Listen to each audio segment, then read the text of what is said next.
we need to talk about change. Specifically, change in how we relate to and play Animal Crossing New Horizons.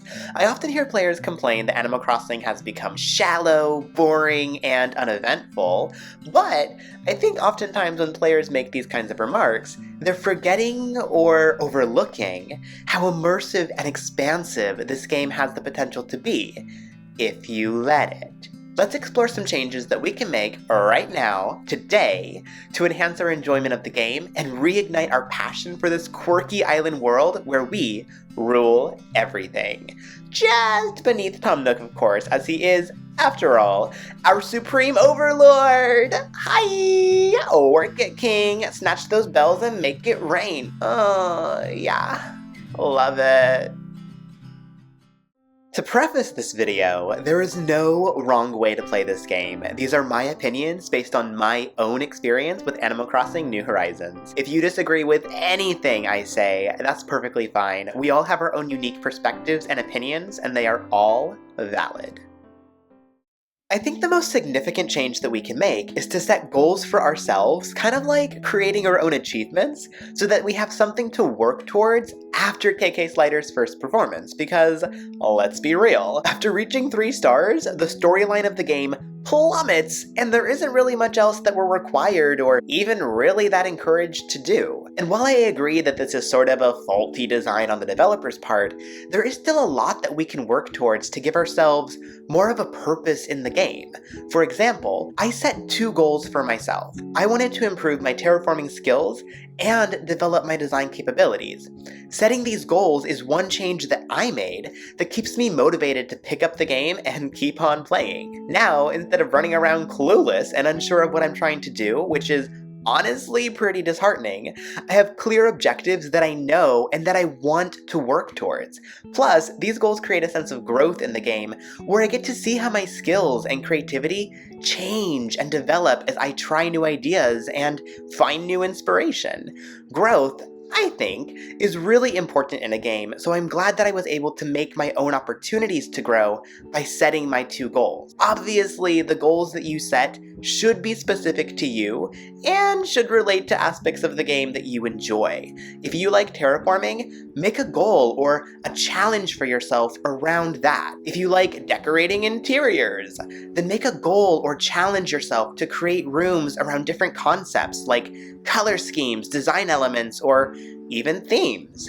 Which reminds me, the theme of your island is absolutely something that you can change that might help you feel more connected to the game again. So many times I've heard players complain about how boring decorating has become, but after talking with them for a bit, it became clear that they've only ever designed their island around 1 or maybe 2 themes. But usually they were both super similar, and it's like, of course you're going to get bored of your island if you've only ever ran around trees and mushrooms for a year.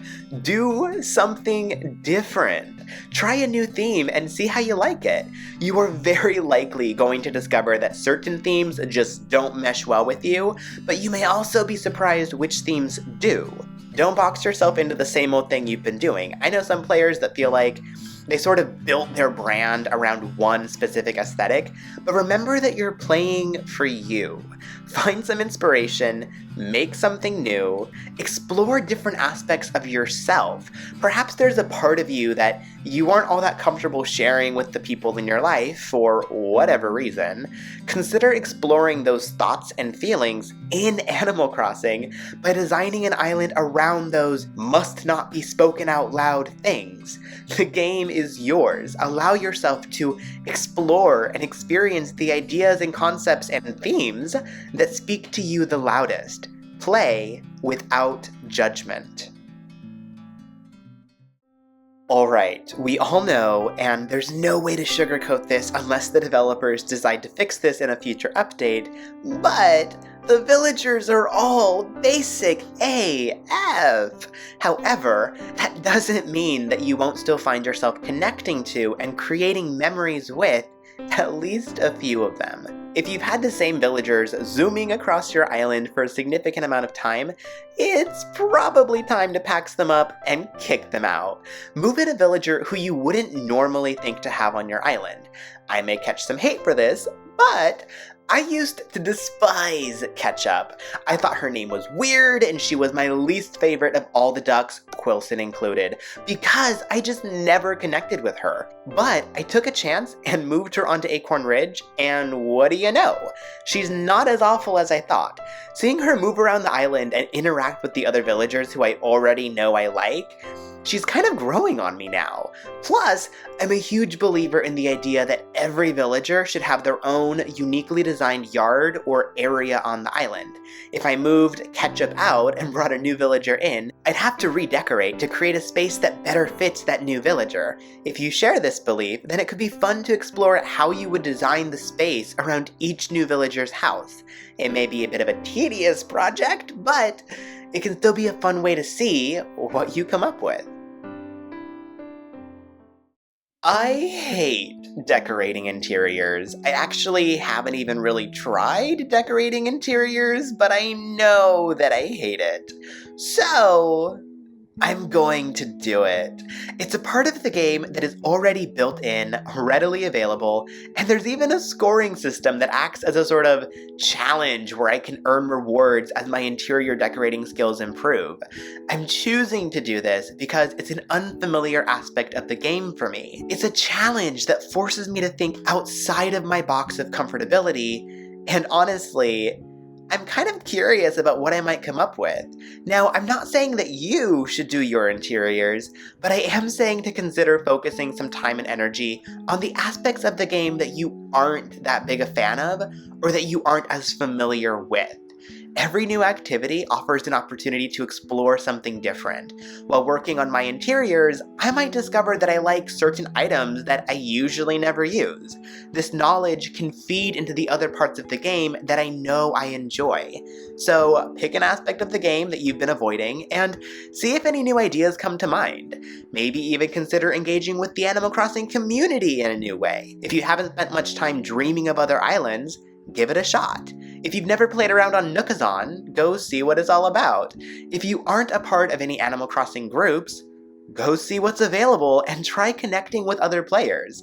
Remember that this game has grown into so much more than just a game.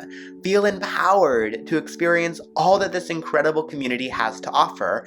And for the love of Tom Nook, please be respectful to everyone you meet. Let's keep this community kind and inviting for all who want to be a part of it.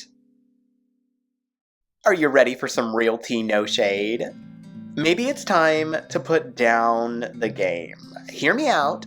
If you've tried the previous suggestions and more, and you still can't seem to find the motivation, or you just don't feel any enjoyment from playing anymore, it's okay to walk away and go do something else.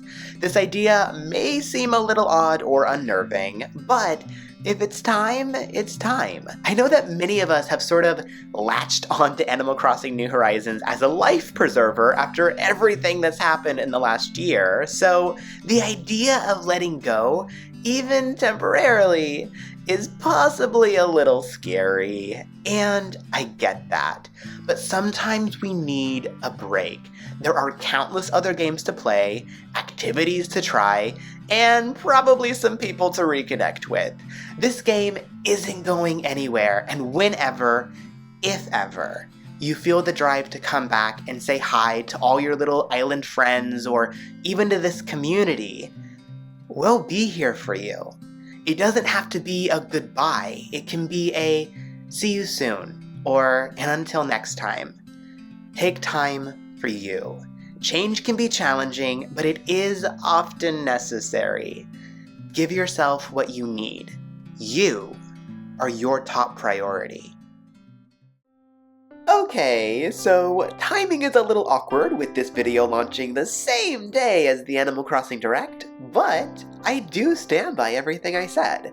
Along with all of the insane wishlist updates that we're finally getting, implementing these ideas can help you to reignite your joy for this incredible game. Leave a comment letting me know what you're most excited about from the Direct, and thank you so much for watching.